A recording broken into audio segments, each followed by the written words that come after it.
many as I can, and I think that joining up with the community. You're still active in the bodybuilding world and the show Right, world, yeah. correct? Yeah, that's right. I've got all these big boy trophies as well. I can't get them all out, but one looks like that. Yeah. I got another one last weekend, and a few weekends before that, I got this one as well. Oh, that's the one I got last weekend. Quite Awesome. cute. Awesome. He is wearing trunks. Don't worry. Yeah. There's that, one that, more. that, That one. Yeah. Nice bit of when metal. and bodybuilding is another global community. In a way, yeah. So like we have maybe years ago, you had like the keto sort of space, online. How to make keto, this, that, and the other. Now it's more carnivore. How to, choose the correct salt. How to support your local farmers. All this sort of stuff.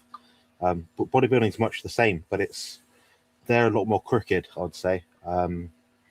In that there's a lot more like affiliations, supplements, products, man-made stuff we don't really need. So carnivore seems more authentic in my opinion. Well, you would I see carnivore as just a very narrow uh, form of healing the body, and so it doesn't require so many of those other things. And is there a community within the bodybuilding area that is focused on carnivore more and more? Do you think? If I'm honest, it's about the same as where it was maybe 5 years ago. It's not really Uh-huh. grown. Um, I tried to reach out to people, but there's not a lot of bodybuilders stick around long enough to compete and go through the whole show sort of side of things. I'd say most carnivores out there that are bodybuilding, I know, and it's a slim group of people. Um, Basically, it's my clients, maybe some of Robert Sykes, Keto Savages, sort of people parallel with that sort of where eating. Um, Richard Smith was a bodybuilder. Al Reeves is kind of keto. Um, yeah, it's with us. We kind of just see low carb as a whole, like community itself within bodybuilding. So there'll be low carb bodybuilders, but very few carnivores. Mm, mm. Yeah, Lizzie World likes the statues. Really cool to win them. It is a lot of. I mean, it's a lifestyle that you got to stay in all the time to really keep your body in the best shape. yeah. Is The same with you. So like you do your exercise. You got to check your box each day. You got to check your calendar. You've got to make sure. Oh, have I eaten today? I might be alright. I might eat a bit more later. It's always something in the back of your mind. It's I don't go about any day idly thinking, oh, every box could be ticked for me. You have to pursue it. It can take decades. So yeah. yeah. Let's see, Kimberly Russell. Hello, Good Kimberly. morning, Coach and Dr. K. And how much of what I think what we're doing here in this carnivore space is the same thing, the bodybuilding space, and now with the online communities, it's helping inspire others. Hopefully, yeah. That's my biggest thing. I mean, one of my problems of being a bodybuilder in the carnivore space is that people miss the fact that I'm also medically trained. I'm also got a degree in human nutrition, and my specialism is in health. Namely the nutrition side of it. But I also do like the quantum stuff as well. But I get typecasted for being a bodybuilder because I look like a bodybuilder. I think, oh, this guy, you might get Brenda from Texas, 50 years old, or I'm not going to approach him because he's a bodybuilder. He won't know much about fixing women's bodies or fixing. The principles are the same. We're all trying to build our body just to different margins of intensity, I guess you say.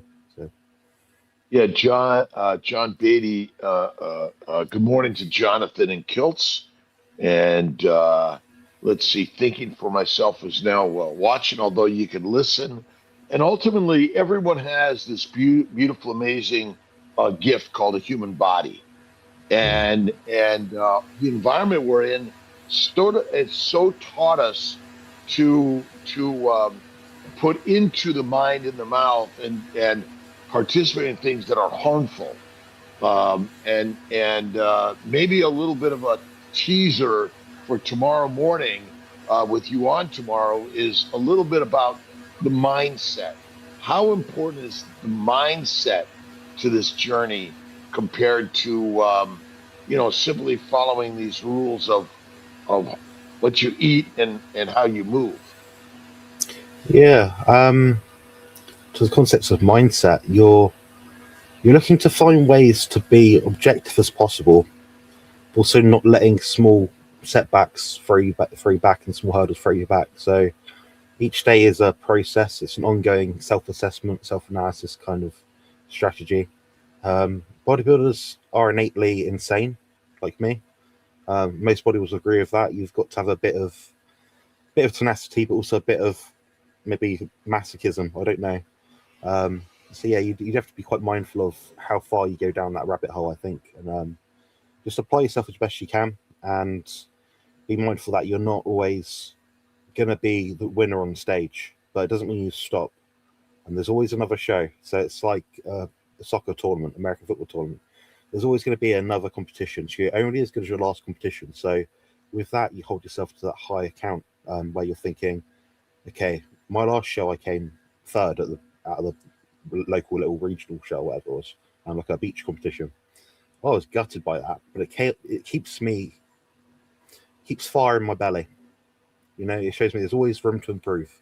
So you got to be accepting of that, I think, and it's important to always look back on your successes, but also your losses. Learn from it. The same thing applies with health, trying to get rid of diabetes. Reduce. I know you talk about fat being good, but reduce excess body fat. Um, finding a way to sort of progress in the gym. If you can't pick up your child because you're not strong enough, like stuff like that. So it's finding these little objectives and trying to find ways to overcome them. Are you a protein powder guy or just eat meat? Nod Jane Wall. Me, I do eat protein powder as well. I use it as a supplement to my diet though. So having choosing between two, if I can, I'll have the meat first. Eat the meat. But I will say, the frustrating part is having to eat so much food, which people will never realize unless they've done it themselves. So I'm, without trying to sound arrogant, I'm the pioneer in carnivore bodybuilding. No one has achieved what I have achieved yet in bodybuilding other than me. I'm the first person to do it, and I've managed to find a way to do it in spite of difficulties that I may have. But yes, it is. When you get to a certain level, you need a certain amount of food. It is more helpful to supplement with something than to stuff your face to feel sick every night. So it's going to digest a bit quicker. But the average person out there does not need supplements. They do not need protein powders. They don't want to buy stuff. If you've got average goals, you just need an average diet, which is a standard proper human appropriate diet. Which is animal meat centric and Meat centric, yeah. minimize the plants. Are there plants that you do consume? Um, And yeah, I mean, if you looked over, I was actually looking yesterday, so I went on Chronometer and I track everything I eat because, if you want to be good at something, you have to specialize and find a way to measure things. Mhm, Um, mhm. and I think it's 99+% of my macronutrient intake over a given year, on any year, is from animal foods only. Honey is not an animal food, guys. It's made from bee poop, kind of. But you know what I mean. So yeah, it's I do have things every now and then though. I am a human being, so I like Pepsi Max caffeine free. I like chewing gum. I like ice cream sometimes, but I can make my own carnivore ice cream. And every now and then, if I'm not competing, I'll have a meal out of family, and that'll include like maybe a typical British Sunday roast dinner.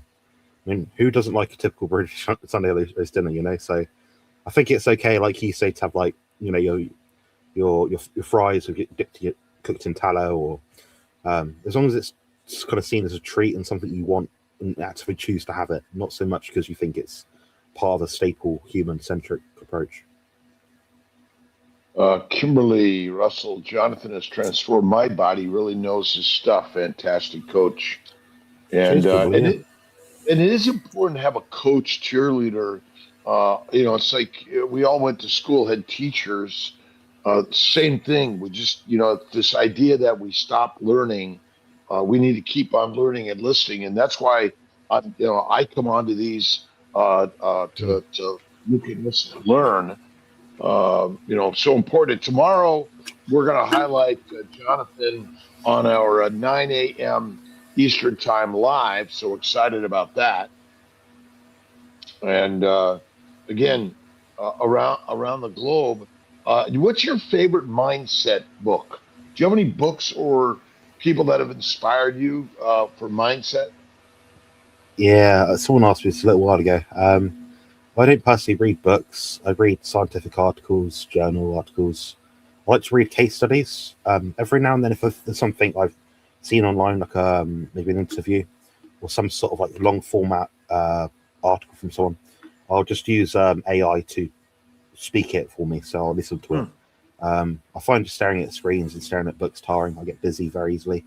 Um, but yeah, in terms of like people, inspirational figures in my life, well, my family, my brother, um, my girlfriend Jo, she's very inspirational.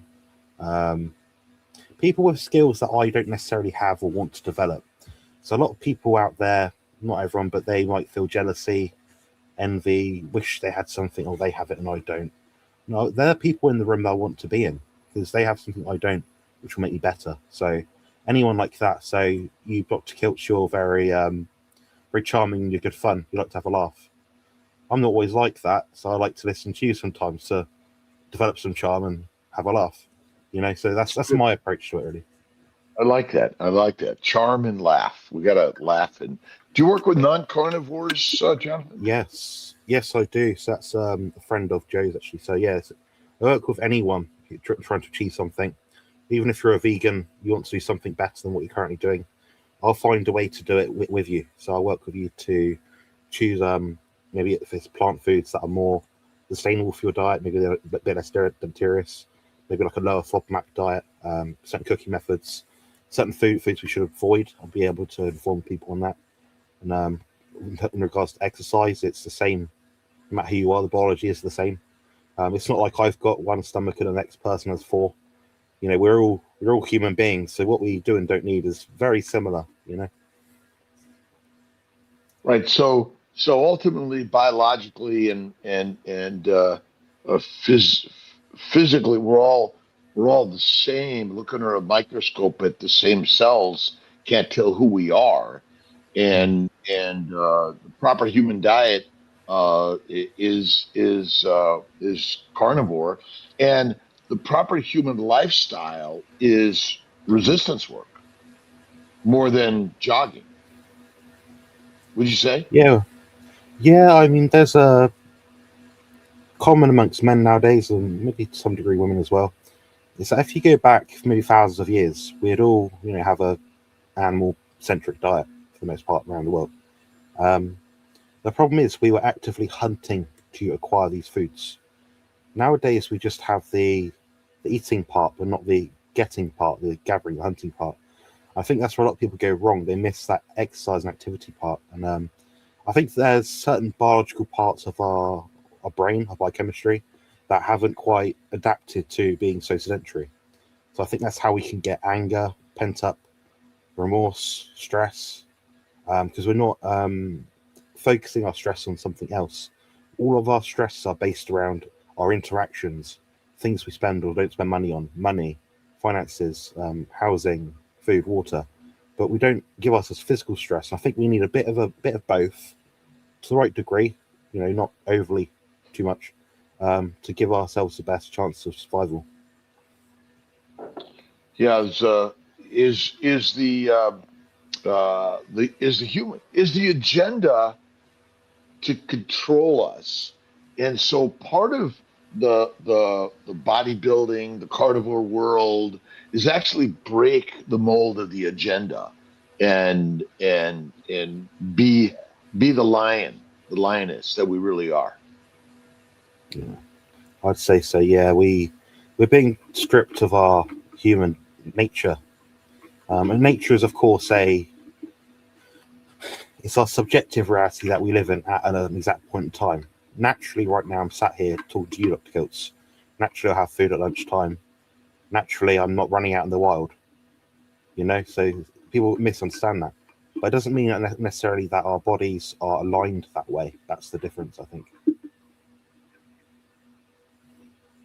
We're getting a lot of chatting, aren't we, guys? Yeah, a lot of stuff. We got we got some jewels showing up here. Ooh, lovely. Steel, India, love it, love it, love it, love it, love it. Is the bot? Do you think the percent body fat can people strengthen and feel better bodybuilding, even if they have excessive fat on their body right now? But the work they're doing between the diet, the mindset, and the resistance work, can they get to feeling better in just a short amount of time? I would say so, yes. In a detrained state, so someone that is sedentary, they're not doing any exercise resistance of any kind, just like the gym. Yeah, I mean, it will help, one, support their bone mass. Two, they'll feel mentally better because they've got an external focus. Gives them a locus of control which they wouldn't otherwise have. If all you've control in life is your body, is your mind, but not your body, I think you're missing out on something. Effectively, when you've got more muscle mass, it means you've got a bigger bucket to deal with in terms of the amount of food or misdemeanors you can handle in your daily diet. So, for example, a diet of a guy who's obese with 4 slabs of butter per day in his coffees and the fattiest meat he can choose, but not resistance training, will never have as good success with his health outcomes than someone who is otherwise doing the exercise. And they'll find that, with more muscle, more insulin sensitivity, over time they might actually recomposition. So they'll might stay a similar-ish sort of weight, but they'll lose body fat over time if it's in excess, and they'll feel stronger and better for it. So it's a multifaceted approach. Of course, the diet is the mainstay. I'm not coming on here telling people, just go to the gym and you're going to be fine. No, it's maybe 10% of the equation, but that 10%, if you're leaving it on the table for the sake of 10, 15 minutes workout 3 times a week, you're missing out. It doesn't take a lot. I do less than 3 hours of exercise a week. Like, I've built a world-class body in my category. So Wow. So really, I was, the mind to me is number one. Whatever shape you're in, work on this mind and look and see the beauty of who and what you are and the world is, and then master the carnivore lifestyle. But yeah, so I do 100 push-ups a day. I typically work at my stand-up desk most of the day. I don't have in this particular desk my weights, but most of my places I have some weights where I just do some work with the resistance work through the day. And you're right, you don't have to do a lot. Uh, yeah, you don't need to do any different exercises either. If you've got a chin-up bar, you've pretty much set. You can do some bodyweight squats, walk up the stairs, take 2 steps at a time rather than one. Do a wall sit. You can do push-ups. You can, get on your knees and do like elevator push-ups more for your shoulders, close grip push-ups, pull-ups, inverted rows. Put a chair in front of you. The possibilities are endless. Like right now, you're exercising. We're yeah, sat.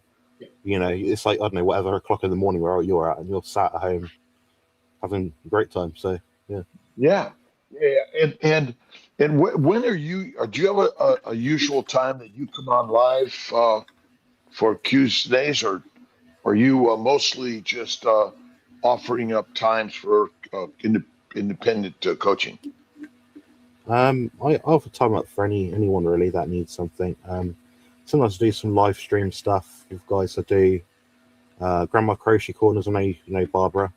Yes. I go with her with George on a Sunday morning UK time. I do Rick show, Charge Your Mopar. My good friend in the chat about 1 p.m. my time, 8 a.m. your time, I imagine. That's on a Saturday. And then throughout the week, I might jump on someone else's live stream. That's what I do for free kind of thing, side of things. But I do coach people offline in a personal, private setting as well. So.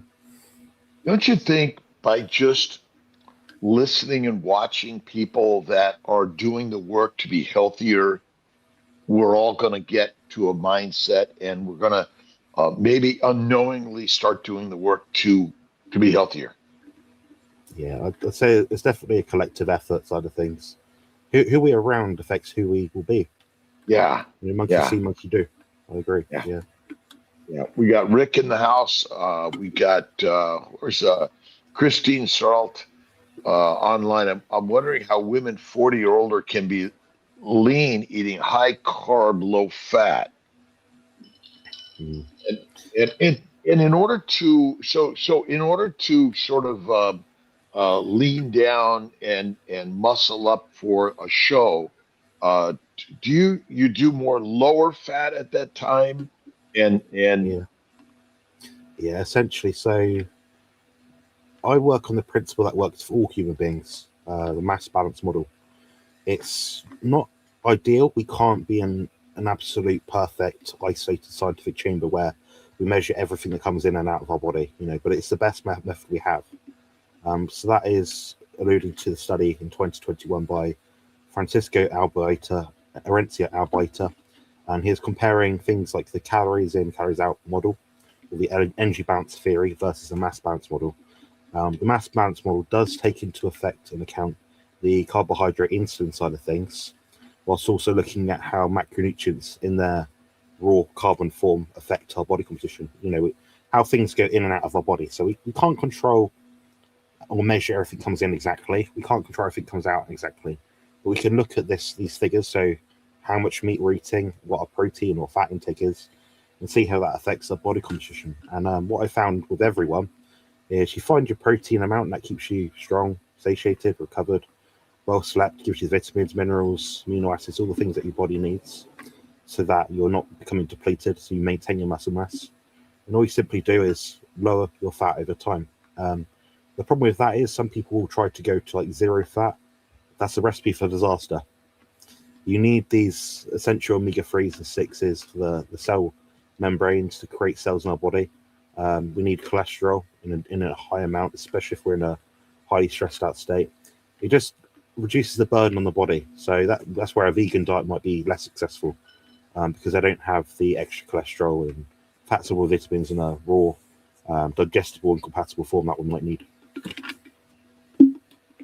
well, let's see here. It's showtime with Mitch coming up in about a minute, and then we'll be on live today with let's see who we on today at 9 a.m. Again, it's been some shifts in my schedule because of my travels around the world. All the Today, time, yeah. Vinny Pacifico, pro wrestler and carnivore, is with us at 9 a.m. Eastern time today. So that's going to be very interesting. So I'm going to sign off here, Jonathan. We'll see. And then Carnivore Muscle Pro Jonathan is on with us tomorrow morning at 9 a.m. Eastern time. And God bless, Jonathan. Thank you for stopping in. Appreciate it. Best wishes. All right, take care. Cheers. Wishes. God bless everybody. Bye, everybody. See you with Mitch here.